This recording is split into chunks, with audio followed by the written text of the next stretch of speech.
Hello students, मैं हूँ प्रशांत पटेल और स्वागत है आपका merchant banking and financial services की ऑनलाइन क्लास में। इसमें हम पढ़ रहे हैं इसका चैप्टर 2 जो कि है फाइनेंशियल सर्विसेज।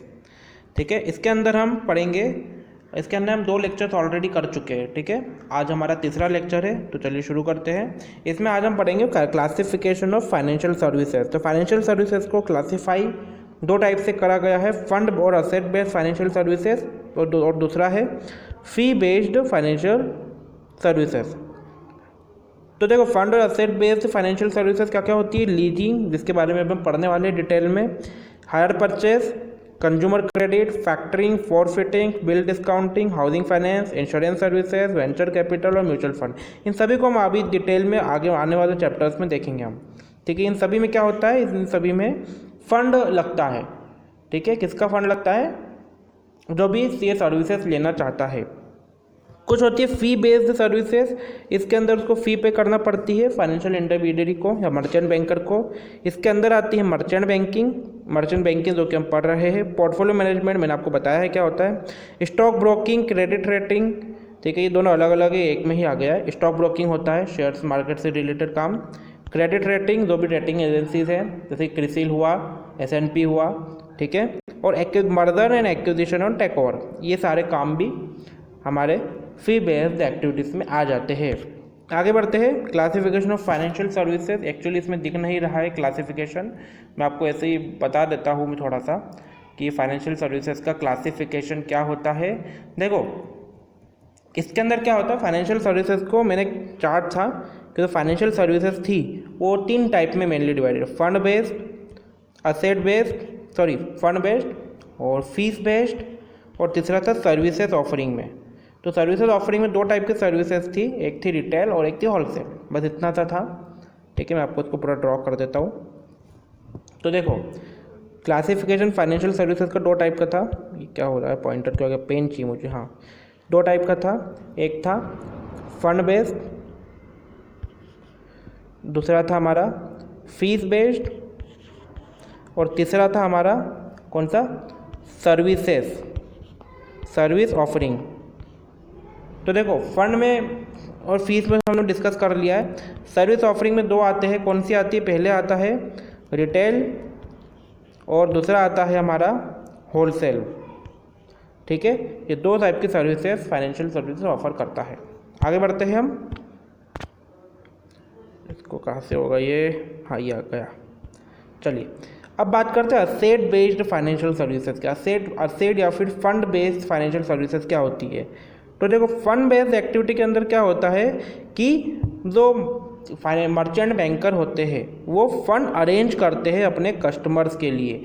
वो बैंकों से लोन लेंगे अपने कस्टमर्स के लिए और कस्टमर्स के लिए फंड दूसरे सोर्सेज से अरेंज करेंगे। ठीक है, उसके बदले में ये इंटरमीडियरीज क्या चार्ज करेंगे, इंटरेस्ट चार्ज करते हैं। ठीक है, उन फंड का इंटरेस्ट या फिर अपना कमीशन उसमें से लेते हैं। मान लो कि आपको अगर आपके फर्म के लिए लोन की ज़रूरत है तो आप एक मर्चेंट बैंकर के पास जाओगे। मर्चेंट बैंकर क्या करेगा, मर्चेंट बैंकर आपकी पूरी रिपोर्ट बनाएगा, अलग अलग बैंक्स के पास जाएगा, वहाँ से आपका लोन सेंक्शन कराएगा, उसके बदले में वो अपना इंटरेस्ट लेगा। बहुत से केसेस में इंटरेस्ट लेते हैं, बहुत से केसेस में कमीशन लेते हैं। ठीक है, उसके अलावा जो अंडर राइटिंग का वर्क आता है ये भी फंड बेस्ड में ही आएगा।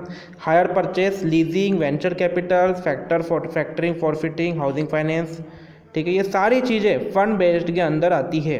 ठीक है, और भी बहुत सारे इसमें लिखे हुए आप देख सकते हैं।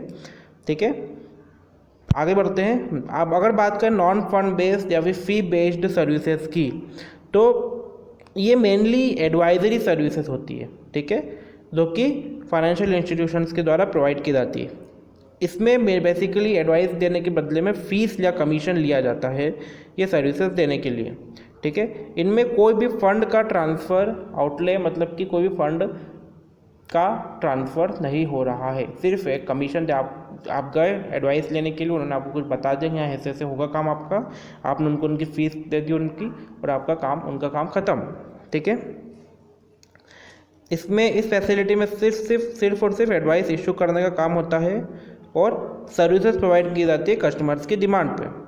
जैसे कि मर्चेंट बैंकिंग के सारे काम हो गए, प्रोजेक्ट एडवाइजरी सर्विसेज हो गई, कस्टडियन सर्विसेज हो गई, कैपिटल रिस्ट्रक्चरिंग का काम हो गया, मर्जर का काम हो गया, एक्विजिशन का काम हो गया, क्रेडिट रेटिंग सर्विसेज प्रोवाइड की जाती है जो कि क्रेडिट रेटिंग दी जाती है कंपनीज़ को, ठीक है, बिल कलेक्शन का काम हो गया।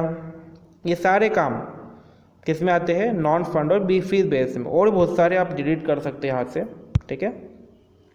आगे बात करते हैं रिटेल सर्विसेज की और होलसेल सर्विसेज की।